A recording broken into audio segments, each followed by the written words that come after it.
Allez, c'est parti pour le décryptage du Quintet Plus du jour. On s'attaque aujourd'hui au prix du Chesnay, et ça se passe dans le temple du trot, à Vincennes. On a 16 partants, une distance qui ne pardonne pas. Bref, on va analyser ensemble les clés de cette course, tout de suite. Voilà, tout est dit dans cette phrase, non? Ça capture parfaitement l'esprit de Vincennes. Ce n'est pas juste une question de qui va le plus vite, c'est un vrai test de caractère. Pour le cheval comme pour le driver. La ténacité, l'intelligence de course, c'est ça qui va faire la différence. Surtout avec les pièges que cette piste nous réserve. Voyons ça. Pour bien comprendre les enjeux de la course, il faut d'abord connaître le terrain de jeu.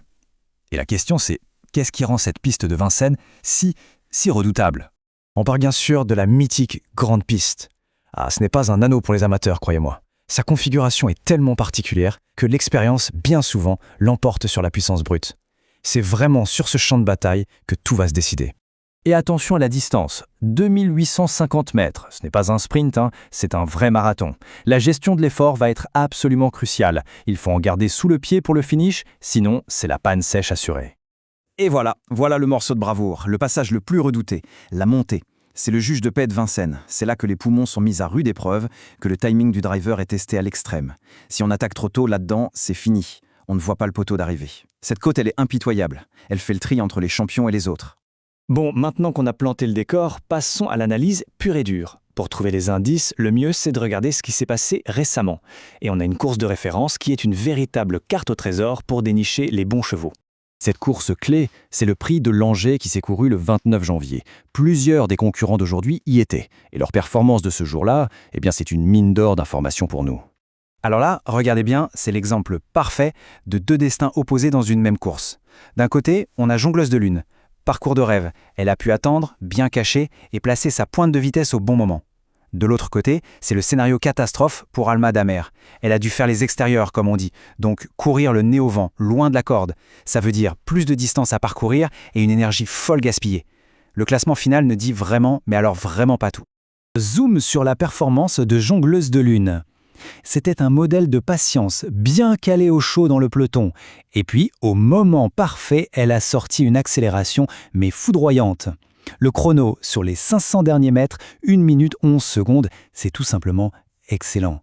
C'est logique, c'est la favorite. Et puis, il y a le cas Horatius Della. Attention, là on a ce que les initiés appellent une note. C'est le cheval à suivre. Il a fait une faute qui lui a sûrement coûté la victoire, mais ce qu'il a montré après, une fois remis dans le droit chemin, c'était vraiment impressionnant. C'est le cheval qui a laissé d'énormes regrets et qu'il faut absolument avoir à le lire. D'accord, on a beaucoup d'infos là. Récapitulons tout ça de manière très simple. Voici en un clin d'œil les chevaux clés à avoir en tête. Le petit guide rapide de l'expert. Voilà, si on doit retenir l'essentiel, c'est ça. Jongleuse de Lune, c'est la base, la logique pure. Horatius Della, c'est le coup de poker. Il est capable du meilleur. Alma Damer, c'est la revanche à prendre après sa malchance. Et enfin, attention à Jack Strike. Sa forme récente, c'est un vrai drapeau rouge. Bon, on a posé toutes les bases, on a analysé les forces en présence. Il est temps de rassembler toutes les pièces du puzzle. On arrive au moment fatidique, le verdict du spécialiste pour ce Quintet Plus. La grande question, évidemment, comment on traduit toute cette analyse en une sélection qui tient la route? Voici la proposition de l'expert. Et le choix est audacieux.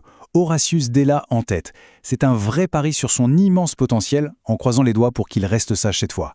Juste derrière, la logique est respectée avec Jongleuse de Lune, la base incontournable. Et en troisième position, on retrouve notre malchanceuse Alma Damer, qui pourrait bien prendre sa revanche aujourd'hui. C'est une sélection qui mélange habilement prise de risque et sécurité. On termine là-dessus. L'analyse, c'est essentiel, ça permet de réduire la part de hasard. Mais il ne faut jamais oublier que ce sont des athlètes vivants, pas des machines. Et c'est cette glorieuse incertitude qui rend les courses si passionnantes, et la victoire encore plus belle. Bonne chance à tous.